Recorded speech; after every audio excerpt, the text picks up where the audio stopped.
المطعم ده محدش في العالم هياكل فيه الشهر الجاي لانه كله هيسيح. ده واحد من اغرب المطاعم الموجوده في العالم، معمول كله من التلج. احنا وصلنا مدينة روفينيمي في شمال فنلندا، عاصمة لابلاند، ودي اشهر مدينة على الدائرة الشمالية القطبية. وبعد ما لبسنا وقفزنا رحنا على ايس هوتيل. ده واحد من اغرب الفنادق في العالم لان كله محفور جوه التلج.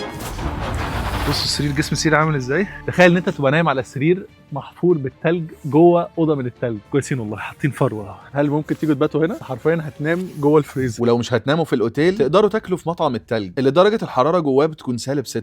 دي مش حيطه عاديه، ده تلج. بيتبني في شهر نوفمبر وبيفضل شغال لغايه اخر مارس، ولما الصيف يدخل بيوقفوا شغل. كوبايات هنا معموله من التلج. بتراج من عادات وتقاليدهم هنا، تمسك الكوبايه تروح مكسرها في الحيطه، ايديها تلجت. الكراسي معموله من التلج، نفصل الحراره بخشبه ونغطيها بالفرو. اكل هينزل لك سخن مولع وطعمه حلو، بس اكبر عيب عندهم لو ما اكلتش على طول اكلك هيبرد. طبق ديزرت معمول من التلج.